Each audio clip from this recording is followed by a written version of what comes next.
a horrible, horrible thing happened that made me so mad and hurt.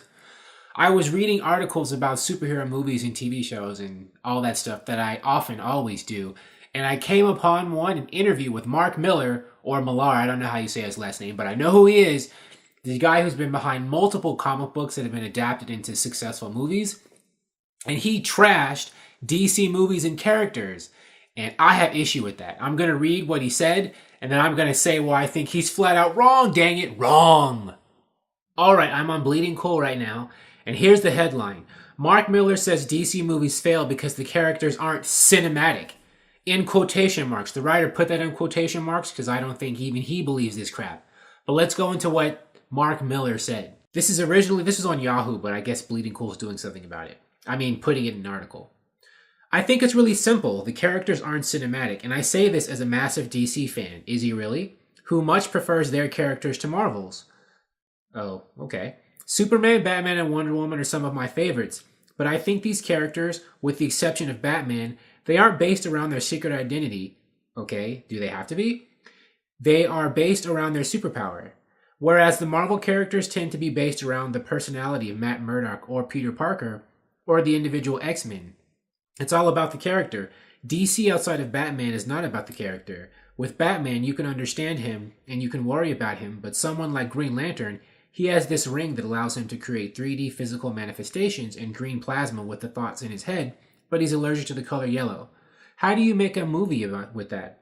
In 1952, that made perfect sense, but now the audience have no idea what that's all about. People will slam me for this, like me, but I think the evidence is there. It's not there.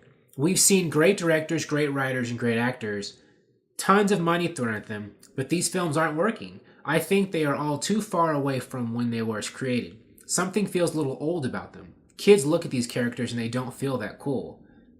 What kids is he talking about? Even Superman. I love Superman. But he belongs to an America that doesn't exist anymore. No. He represents 20th century America, and I think he peaked then. Okay. Right there, Superman is not germane to a specific time period. None of these characters are. Superman is relevant all the time. Superman is a character about hope and about someone, he's a good guy who wants to help people. That's not only relevant to the 20th century. We need more people like that today. Today's a good time for Superman. Look at all the horrible stuff that's going on in the world and all these people who feel hopeless and miserable. They would love to see a superhero that could idealize all the things they wish that were going on in society and, people that they wish were in their lives. I mean, if Superman was around today, people would love Superman. This guy who wants to help people, who's saving lives, inspiring them to be their best selves. The time is right for a character like that. I mean, look at what's going on TV. I mean, the DC characters are all over TV and doing fine. I know he said cinematic about movies, but seriously, these characters are working really well in other mediums. They can work in movies. I mean, we have all kinds of characters on TV, DC, who are not Batman. Supergirl, Flash, Arrow, Superman, Black Lightning. They're doing fine there. They could do fine in movies too. And just evidence, look at Wonder Woman. He said Wonder Woman. Wonder Woman was one of the characters Mark Millar mentioned in this article as someone who, it's not about her powers. It's not about her personality. It's about her powers. Yet last year, Wonder Woman came out and almost made $1 billion, and critics and audiences both love that movie.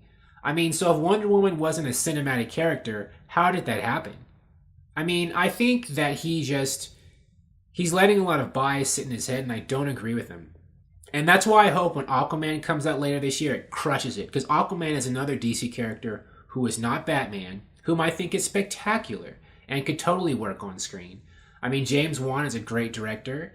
Jason Momoa is good for that role with what Zack Snyder was looking for to hire him.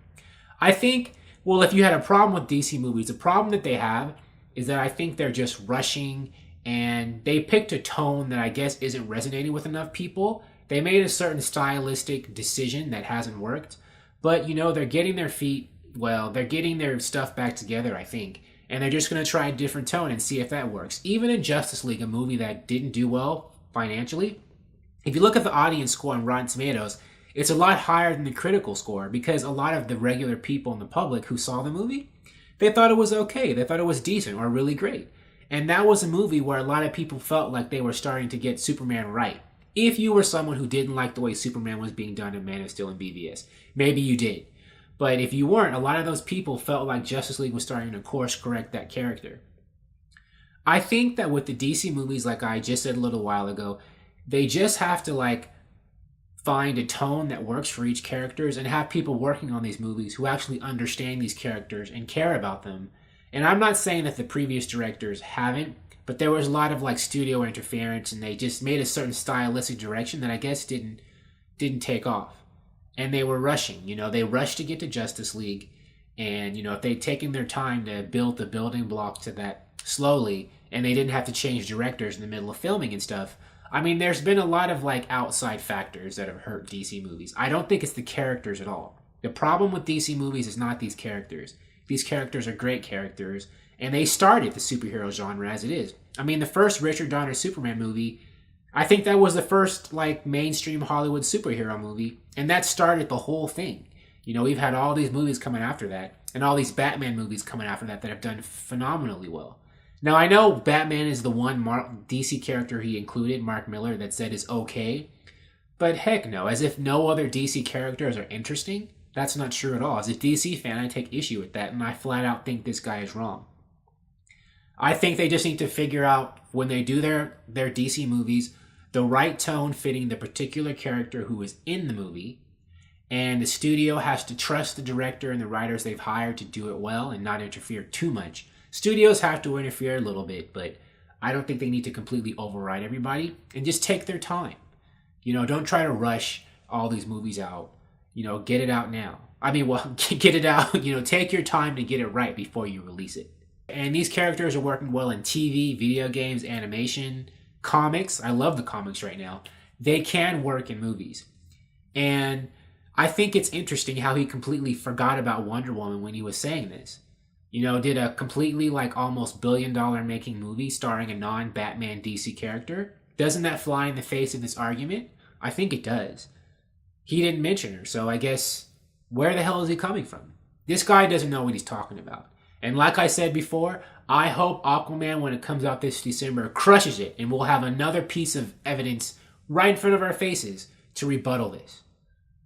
But anyways, hopefully I was able to convince you to come around to my side of the fence, because I know what I'm talking about as a DC fanboy who loves these characters and knows how awesome they are, and I think I just said that I brought some evidence forth about why they're great and can work in movies.